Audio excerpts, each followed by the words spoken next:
Chapter 3. Jonathan Harker's Journal continued. When I found that I was a prisoner, a sort of wild feeling came over me. I rushed up and down the stairs, trying every door and peering out of every window I could find. But after a little, the conviction of my helplessness overpowered all other feelings. When I look back after a few hours, I think I must have been mad for the time, for I behaved much as a rat does in a trap. When, however, the conviction had come to me that I was helpless, I sat down quietly, as quietly as I've ever done anything in my life, and began to think over what was best to be done. I am thinking still, and as yet have come to no definite conclusion. Of one thing only I am certain, that it is no use making my ideas known to the Count. He knows well that I am imprisoned, and he has done it himself, and has doubtless his own motives for it. He would only deceive me if I trusted him fully with the facts. So far as I can see, my only plan will be to keep my knowledge and my fears for myself, and my eyes open. I am, I know, either being deceived like a baby by my own fears, or else I am in desperate straits, and if the latter be so, I need and shall need all my brains to get through. I had hardly come to this conclusion when I heard the great door below shut, and knew that the Count had returned. He did not come at once into the library, so I went cautiously to my own room and found him making the bed. This was odd, but only confirmed what I had all along thought, that there were no servants in the house. When later I saw him through the chink of the hinges of the door laying the table in the dining room, I was assured of it, for if he does himself all of these menial offices, surely it is proof that there is no one else to do them. This gave me a fright, for if there is no one else in the castle, it must have been the Count himself who was the driver of the coach that brought me here. This is a terrible thought, for if so, what does it mean that he could control the wolves, as he did, by only holding up his hand in silence? How was it that all the people at Bistritz and on the coach had some terrible fear for me? What meant the giving of the crucifix, of the garlic, of the wild rose, of the mountain ash? Bless that good, good woman who hung the crucifix round my neck, for it is a comfort and a strength to me whenever I touch it. It is odd that a thing which I have been taught to regard with disfavor and as idolatrous should in a time of loneliness and trouble be of help. Is it that there is something in the essence of the thing itself, or that it is a medium, a tangible help in conveying memories of sympathy and comfort? Sometime, if it may be, I must examine this matter and try to make up my mind about it. In the meantime, I must find out all I can about Count Dracula, as it may help me to understand. Tonight, he may talk of himself, if I turn the conversation that way. I must be very careful, however, not to awake his suspicion. Midnight. I have had a long talk with the Count and asked him a few questions on Transylvanian history, and he warmed up to the subject wonderfully. In his speaking of things and people, and especially of battles, he spoke as if he had been present at them all. This he afterwards explained by saying that to a boyar, the pride of his house and name is his own pride, and their glory is his glory, that their fate is his fate. Whenever he spoke of his house, he always said we, and spoke almost in the plural, like a king speaking. I wish I could put down all he said exactly as he said it, for to me it was most fascinating. It seemed to have in it a whole history of the country. He grew excited as he spoke and walked about the room pulling his great white moustache and grasping anything on which he laid his hands, as though he would crush it by main strength. One thing he said which I shall put down as nearly as I can, for it tells in its way the story of his race. We Shekelis have a right to be proud, for in our veins flows the blood of many brave races who fought as a lion fights, for lordship. Here, in the whirlpool of European races, the Ugric tribe, born down from Iceland, the fighting spirit which Thor and Woden gave them, which their berserkers displayed to such fell intent on the seaboards of Europe, aye, and of Asia and Africa too, till the peoples thought that the werewolves themselves had come. Here too, when they came, they found the Huns, whose warlike fury had swept the earth like a living flame, till the dying peoples held that in their veins ran the blood of those old witches, who, expelled from Scythia, had mated with the devils in the desert. Fools, fools, what devil or what witch was ever so great as Attila, whose blood is in these veins? He held up his arms. Is it a wonder that we are a conquering race, that we were proud, that when the Magyar, the Lombard, the Avar, the Bulgar, or the Turk poured these thousands on our frontiers, we drove them back? Is it strange that when Arpad and his legions swept through the Hungarian fatherland, he found us here, where he reached the frontier? That the Honofoglalas was completed there, and when the Hungarian flood swept eastward, the Shekelis were claimed as kindred by the victorious Magyar. And to us for centuries was trusted the guarding of the frontier of Turkey land, aye, and more than that, endless duty of the frontier guard, for, as the Turks say, water sleeps, an enemy is sleepless. Who war gladly than we throughout the 4 nations received the bloody sword, or at its warlike call flocked quicker to the standard of the king?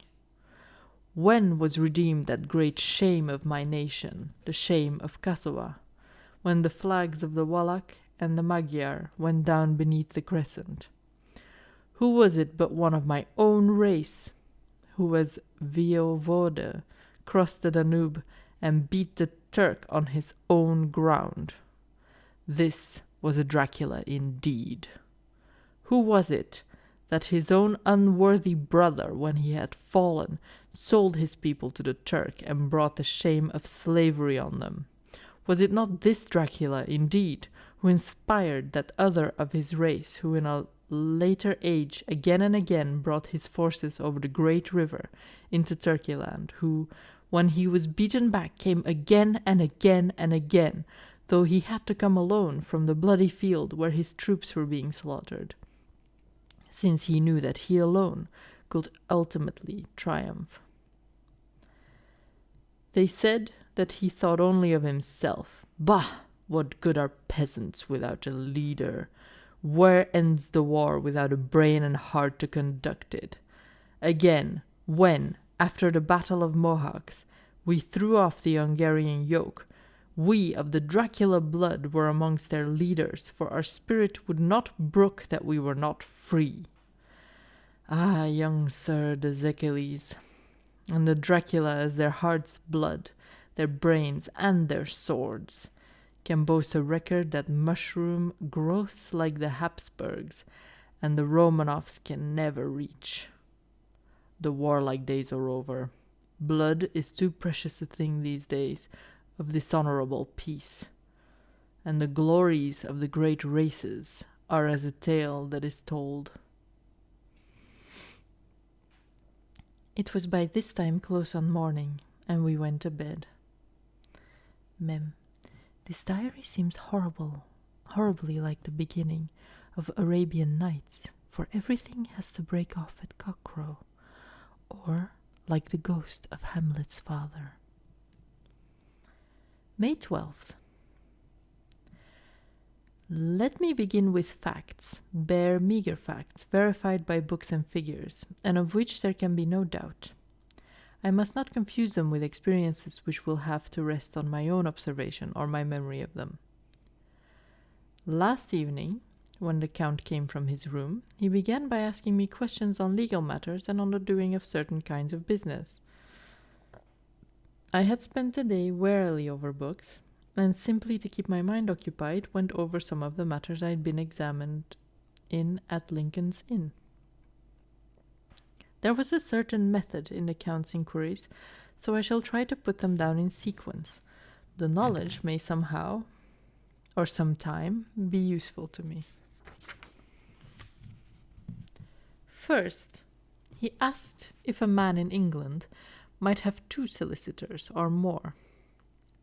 I told him he might have a dozen if he wished, but that it would not be wise to have more than 1 solicitor engaged in one transaction, as only one could act at a time, and that the change would be certain to militate against his interest. He seemed thoroughly to understand, and went on to ask if there would be any practical difficulty in having one man to attend, say, to banking, and another to look after shipping, in case local help were needed in a place far from the home of the banking solicitor. I asked him to explain more fully, so that I might not by any chance mislead him, so he said, "I shall illustrate. Your friend and mine, Mr. Peter Hawkins, from under the shadow of your beautiful cathedral at Exeter, which is far from London, buys for me through your good self my place at London. Good! Now here let me say frankly, lest you should think it strange that I have sought the services of one so far off from London instead of someone resident there, that my motive was that no local interest might be served, save my wish only, and as one of London resident might, perhaps, have some purpose of himself or friend to serve, I went thus afield to seek my agent, whose labours should be only to my interest. Now, suppose I, who have much of affairs, wish to ship goods, say to Newcastle, or Durham, or Harwich, or Dover, might it not be that it could with more ease be done by consigning to one in these ports? I answered that certainly it would be most easy, but that we solicitors had a system of agency, one for the other, so that local work could be done locally on instruction from any solicitor, so that the client, simply placing himself in the hands of one man, could have his wishes carried out by him without further trouble. But, said he, I could be at liberty to direct myself, is it not so? Of course, I replied, and as such, it is often done by men of business who do not like the whole of their affairs to be known by any one person. Good, he said, and then went on to ask about the means of making consignments and the forms to be gone through, and of all sorts of difficulties which might arise, but by forethought could be guarded against. I explained all these things to him to the best of my ability, and he certainly left me under the impression that he would have made a wonderful solicitor, for there was nothing that he did not think of or foresee. For a man who was never in the country and who did not evidently do much in the way of business, his knowledge and acumen were wonderful. When he had satisfied himself on these points of which he had spoken, and I had verified all as well as I could by the books available, he suddenly stood up and said, "Have you written since your first letter to our friend Mr. Peter Hawkins, or to any other?" It was with some bitterness in my heart that I answered that I had not, that as yet I had not seen any opportunity of sending letters to anybody. "Then write now, my young friend," he said, laying a heavy hand on my shoulder. "Write to our friend and to any other, and say, if it will please you, that you shall stay with me until a month from now." "Do you wish me to stay so long?" I asked, for my heart grew cold at the thought. "I desire it much. Nay, I will take no refusal. When your master, employer, what you will, engaged that someone should come on his behalf, it was understood that my needs only were to be consulted. I have not stinted, is it not so? What could I do but bow acceptance? It was Mr. Hawkins's interest, not mine, and I had to think of him, not myself. And besides, while Count Dracula was speaking, there was that in his eyes and in his bearing which made me remember that I was a prisoner, and that if I wished it, I could have no choice. The Count saw his victory in my bow, and his mastery in the trouble of my face, for he began at once to use them, but in his own smooth, resistless way. I pray you, my young good friend, that you will not discourse of things other than business in your letters. It will doubtless please your friends to know that you are well, and that you look forward to getting home to them. Is it not so? As he spoke, he handed me 3 sheets of notepaper and 3 envelopes. They were all of the thinnest foreign post, and looking at them, then at him, and noticing his quiet smile with the sharp canine teeth lying over the red underlip, I understood as well as if he had spoken that I should be careful what I wrote, for he would be able to read it. So, I determined to write only formal notes now, but to write fully to Mr. Hawkins in secret, and also to Mina, for to her I could write in shorthand, which would puzzle the Count if he did see it. When I had written my 2 letters, I sat quiet, reading a book, whilst the Count wrote several notes referring, as he wrote them, to some books on his table. Then he took up my 2 and placed them with his own, and put by his writing materials, after which, the instant the door had closed behind him, I leaned over and looked at the letters, which were face down on the table. I felt no compunction in doing so, for under the circumstances I felt that I should protect myself in every way I could. One of the letters was directed to Samuel F. Billington, number 7, The Crescent, Whitby. Another to Herr Leutner, Varna. The third was to Kautzenko, London, and the 4th to Herren Klopstock and Bilroyth, bankers, Budapest. The 2nd and 4th were unsealed. I was just about to look at them when I saw the door handle move. I sank back in my seat, having just had time to replace the letters as they had been, and to resume my book before the Count, holding still another letter in his hand, entered the room. He took up the letters on the table and stamped them carefully, and then turning to me, said, I trust you will forgive me, but I have much work to do in private this evening. You will, I hope, find all things as you wish. At the door he turned, and after a moment's pause said, Let me advise you, my dear young friend. Nay, let me warn you with all seriousness, that should you leave these rooms, you will not, by any chance, go to sleep in any other part of the castle. It is old, and has many memories, and there are bad dreams for those who sleep unwisely. Be warned. Should sleep now or ever overcome you, or be like to do, then haste to your own chamber, or to these rooms, for your rest will then be safe. But if you be not careful in this respect, then... He finished his speech in a gruesome way, for he motioned with his hands as if he were washing them. I quite understood. My only doubt was as to whether my dream could be more terrible than the unnatural, horrible net of gloom and mystery which seemed closing around me. Later.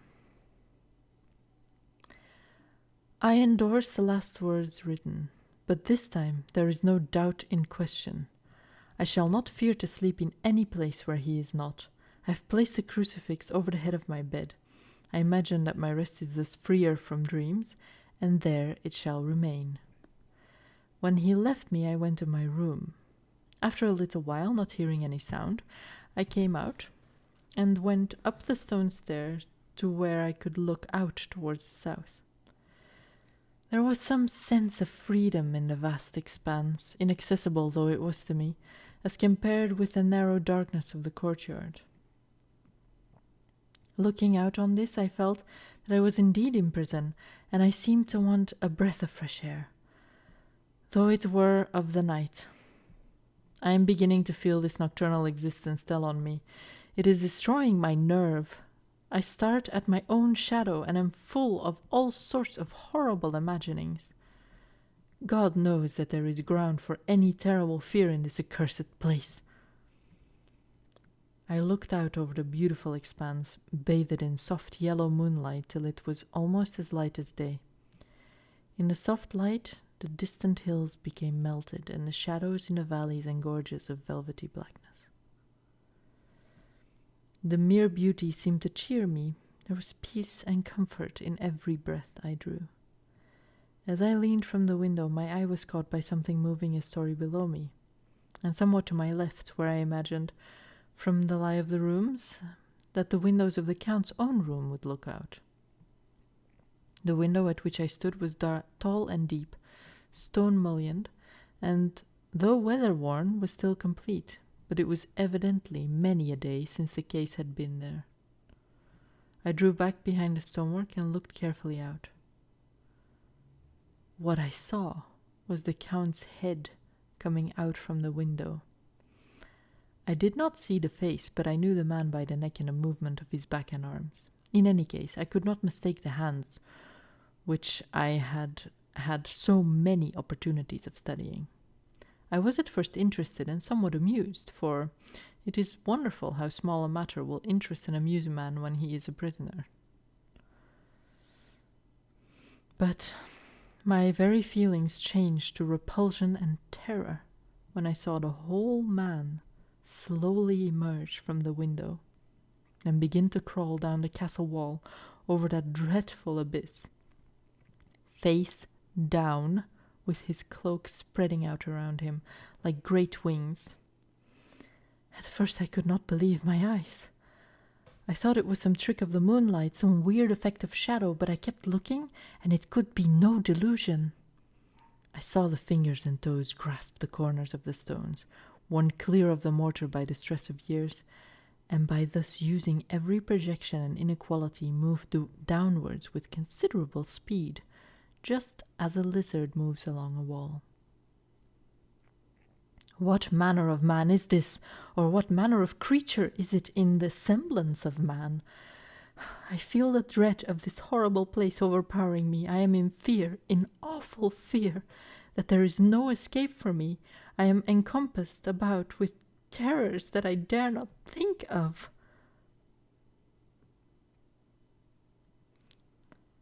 May 15th. Once more have I seen the Count go out in his lizard fashion. He moved downwards in a sidelong way, some 100 feet down, and a good deal to the left. He vanished into some hole or window. When his head had disappeared, I leaned out to try and see more, but without avail. The distance was too great to allow a proper angle of sight. I knew he had left the castle now, and thought to use the opportunity to explore more than I had dared to do as yet. I went back to the room and, taking a lamp, tried all the doors. They were all locked, as I had expected, and the locks were comparatively new. But I went down the stone stairs to the hall where I had entered originally. I found I could pull back the bolts easily enough and unhook the great chains, but the door was locked and the key was gone. That key must be in the Count's room. I must watch should his door be unlocked, so that I may get it and escape.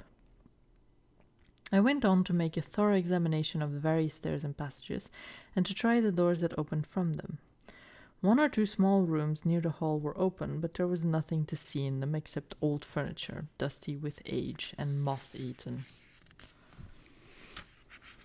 At last, however, I found one door at the top of the stairway which, though it seemed to be locked, gave a little under pressure. I tried it harder and found that it was not really locked, but that the resistance came from the fact that the hinges had fallen somewhat, and the heavy door rested on the floor. Here was an opportunity which I might not have again, so I exerted myself and with many efforts forced it back so that I could enter. I was now in a wing of the castle, further to the right than the rooms I knew and the story lower down. From the windows I could see that the suite of rooms lay along the south of the castle, the windows of the end room looking out both west and south. On the latter side, as well as to the former, there was great precipice. The castle was built on the corner of a great rock, so that on 3 sides it was quite impregnable, and great windows were placed here where sling or bow or culverin could not reach, and consequently light and comfort, impossible to a position which had to be guarded, were secured.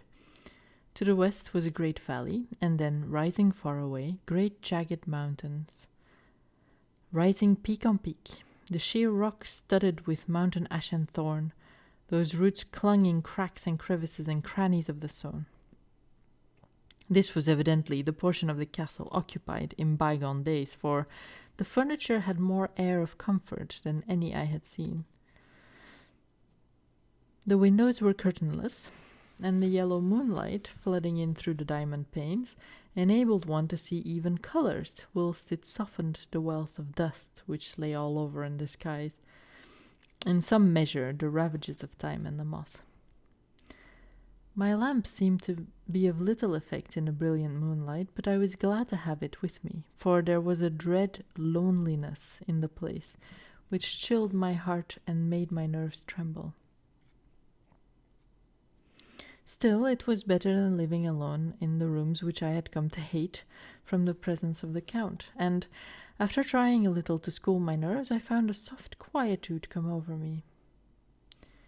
Here I am, sitting at a little oak table where in old times possibly some fair lady set a pen, which, with much thought and many blushes, her ill-spelled love letter, and writing in my diary in shorthand all that has happened since I closed it last.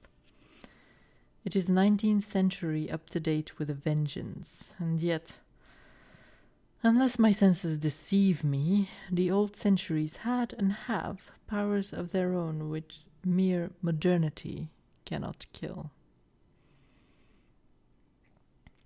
Later, the morning of May 16th. God preserve my sanity, for to this I am reduced. Safety and the assurance of safety are things of the past. Whilst I live on, here there is but one thing to hope for, that I may not go mad, if indeed I be not mad already. If I be sane, then surely it is maddening to think that of all the foul things that lurk in this hateful place, the Count is the least dreadful to me. That to him alone I can look for safety, even though this be only whilst I can serve his purpose. Great God, merciful God, let me be calm, for out of that way lies madness indeed. I begin to get new lights on certain things which have puzzled me. Up to now I never quite knew what Shakespeare meant when he made Hamlet say, "My tablets, quick! My tablets! 'Tis meet that I put it down," etc. For now, feeling as though my own brain were unhinged, or as if the shock had come which must end in its undoing, I turned to my diary for repose. The habit of entering accurately must help to soothe me. The Count's mysterious warning frightened me at the time. It frightens me more now when I think of it, for in future he has a fearful hold upon me. I shall fear to doubt what he may say. When I had written in my diary and had fortunately replaced the book and pen in my pocket, I felt sleepy. The Count's warning came into my mind, but I took pleasure in disobeying it. The sense of sleep was upon me, and with it the obstinacy which sleep brings as outrider. The soft moonlight soothed, and the wide expanse without gave a sense of freedom which refreshed me. I determined not to return tonight to the gloom-haunted rooms, but to sleep here, whereof old ladies had sat and sung and lived sweet lives, whilst their gentle breasts were sad for their menfolk away in the midst of remorseless wars. I drew a great couch out of its place near the corner so that as I lay I could look at the lovely view to east and south, and unthinking of and uncaring for the dust, composed myself for sleep. I suppose I must have fallen asleep. I hope so, but I fear for all that followed was startlingly real. So real that now, sitting here in the broad full sunlight of the morning, I cannot in the least believe that it was all sleep. I was not alone. The room was the same, unchanged in any way since I came into it.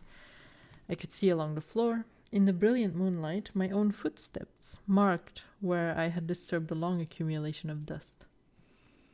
In the moonlight opposite me were 3 young women, ladies by their dress and manner. I thought at the time that I must be dreaming when I saw them, for though the moonlight was behind them, they threw no shadow on the floor. They came close to me and looked at me for some time, and then whispered together. 2 were dark and had high aquiline noses like the Count, and great, dark, piercing eyes that seemed to be almost red when contrasted with the pale yellow moon. The other was fair as can be, with great wavy masses of golden hair and eyes like pale sapphires. I seemed somehow to know her face and to know it in connection with some dreamy fear, but I could not recollect at the moment how or where. All 3 had brilliant white teeth that shone like pearls against the ruby of their voluptuous lips. There was something about them that made me uneasy, some longing and at the same time some deadly fear. I felt in my heart a wicked, burning desire that they would kiss me with those red lips. It is not good to note this down, lest some day it should meet Mina's eyes and cause her pain, but it is the truth. They whispered together, and then they all 3 laughed, such a silvery musical laugh, but as hard as though the sound never could have come through the softness of human lips. It was like the intolerable tingling sweetness of water glasses when played on by a cunning hand. The fair girl shook her head coquettishly, and the other 2 urged her on. One said, "Go on, you are the first, and we shall follow. Yours is the right to begin." The other added, "He is young and strong. There are kisses for us all." I lay quiet, looking out under my eyelashes in an agony of delightful anticipation. The fair girl advanced and bent over me till I could feel the movement of her breath upon me. Sweet it was in one sense, honey-sweet, and sent the same tingling through the nerves as her voice, but with a bitter underlying the sweet, a bitter offensiveness, as one smells in blood. I was afraid to raise my eyelids, but looked out and saw perfectly under the lashes. The fair girl went on her knees and bent over me, fairly gloating. There was a deliberate voluptuousness which was both thrilling and repulsive, and as she arched her neck, she actually licked her lips like an animal, till I could see in the moonlight the moisture shining on the scarlet lips and the red tongue as it lapped the white sharp teeth. Lower and lower went her head, as the lips went below the range of my mouth and chin, and seemed about to fasten on my throat. Then she paused, and I could hear the churning sound of her tongue as it licked her teeth and lips, and I could feel the hot breath on my neck.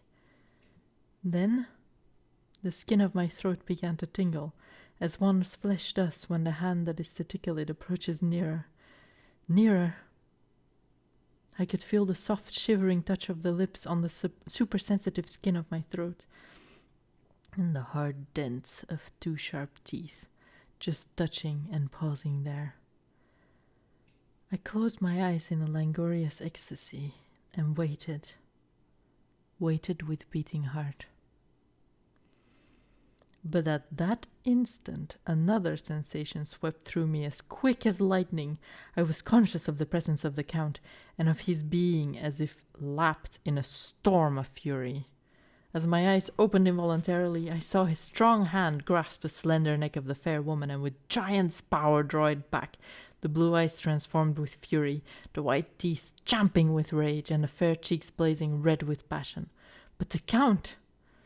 Never did I imagine such wrath and fury even in the demons of the pit. His eyes were positively blazing.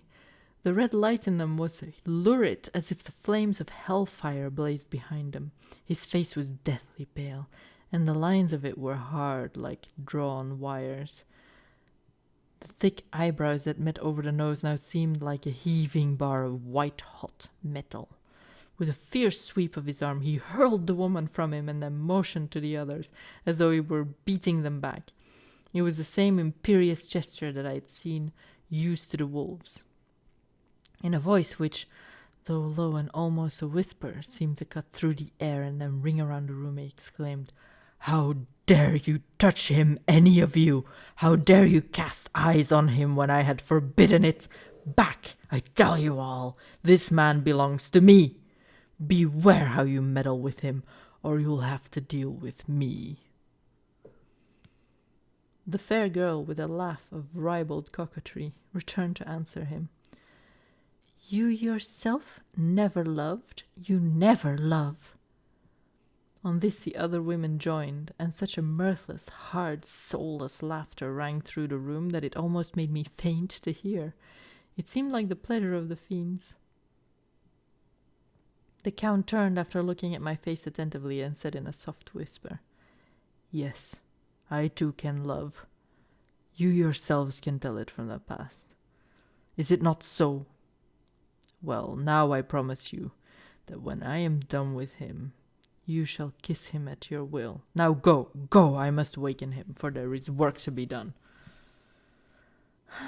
"Are we to have nothing tonight?" said one of them, with a low laugh, as she pointed to the bag which he had thrown upon the floor, and which moved as though there were some living thing within it.